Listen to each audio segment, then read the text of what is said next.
This video contains spoilers from the world and story of Subnautica. Please beware. The world of Subnautica is certainly many things.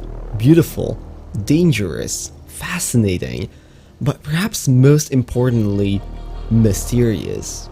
In some ways familiar, and in others strange, just enough to always leave us wanting more explanations, and well, if the game doesn't provide these, players are usually quick to fill that void.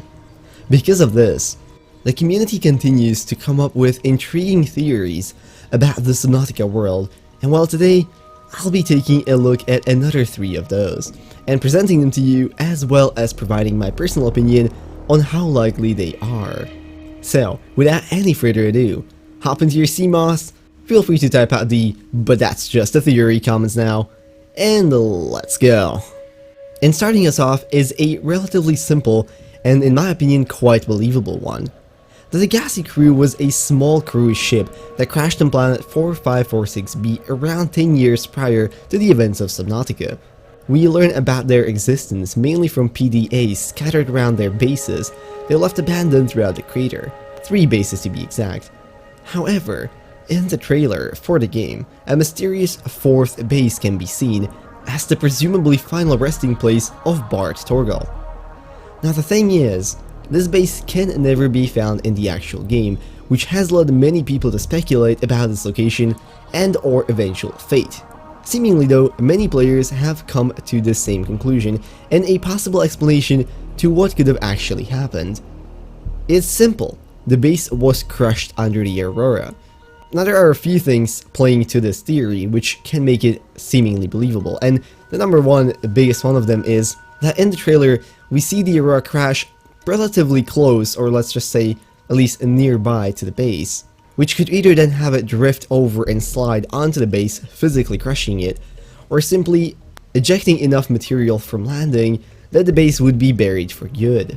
Now honestly, I can't really think of many other reasons why this base wouldn't be included. Given the fact that they already had the models for other bases, it would not be too difficult to simply construct another one, and they've already gone through the trouble of making other 3, so honestly, this seems very likely to me, and it seems like a pretty reasonable theory to start on, which is probably good, because the 2 additional ones we have after this, well, let's just say they take a bit of a crazy turn.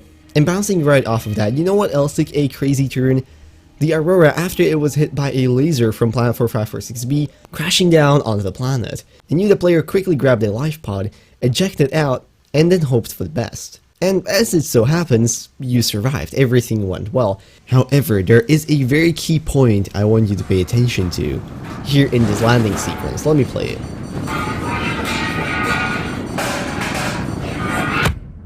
Did you catch that? You'd probably have to be blind and deaf not to. But at some point, Riley is hit by what seems to be a covering panel from one of the walls of his life pod, and this thing actually knocks him out. It is unknown how long the player actually stays knocked out for. It could be anything from hours to days. However, some people have taken that even a step further, saying that Riley never actually woke up, and what he's experiencing is merely a sort of dream sequence in a coma, or even possibly after death.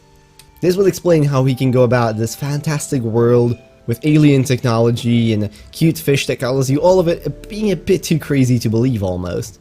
And maybe in reality the ship just hit a debris field or something and ended up crashing on a completely different planet. Maybe the whole plot about the Degasi is just something he dreams up because he hates the corporation he works for, and reasonably so. I mean, his position isn't exactly the best. Now in my honest opinion, this one is obviously pretty far-fetched. It's always kind of easy to say to just about any story that, oh, it's all a dream, and that's one of the reasons why I don't like theories like that. But hey, here we are exploring theories about the cuttlefish being made by the precursors, so if you can believe that, I suppose Riley being in a coma this whole time is not completely unbelievable either. And finally, and this one is quite insane actually, you remember the precursors?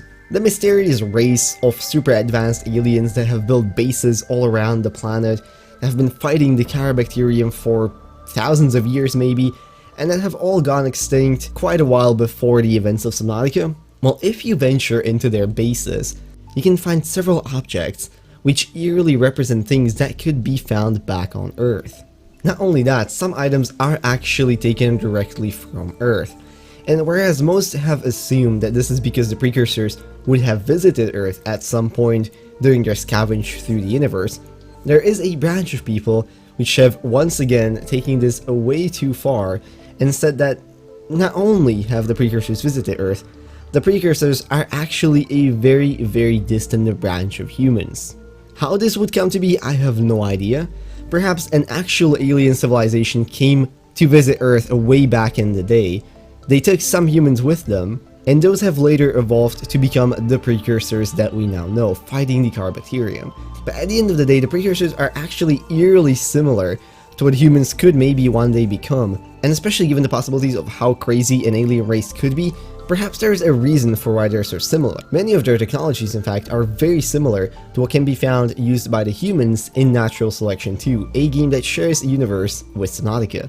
Is this theory very likely to be true? Probably not. In fact, I would actually be more likely to believe that maybe these aliens are actually something that Earth knows of, or maybe even Altera knows of, and instead the mission to 4546b was once again sent out to try and make another connection. Who knows, maybe back on Earth they have some artifacts from the precursors. But hey, right now we are in crazy theory world where basically everything goes, and given everything that we can see happen in the world of Subnautica, well, I suppose the precursors being a very distant branch of humans is not actually even that insane. But with that, that brings us to the end of the video, so I hope you guys enjoyed and have something new, fun to think about the next time you are playing through Subnautica. If you liked this video, maybe consider leaving a like, commenting, or subscribing, and if you agreed or disagreed with any of the theories, or you have theories of your own that you'd like to share, please make sure to leave that down in the comments as well. I would very much like to read it. Now with that, I'm gonna wish you all a beautiful rest of the day, and I'll see you in whatever next video I make. Bye bye.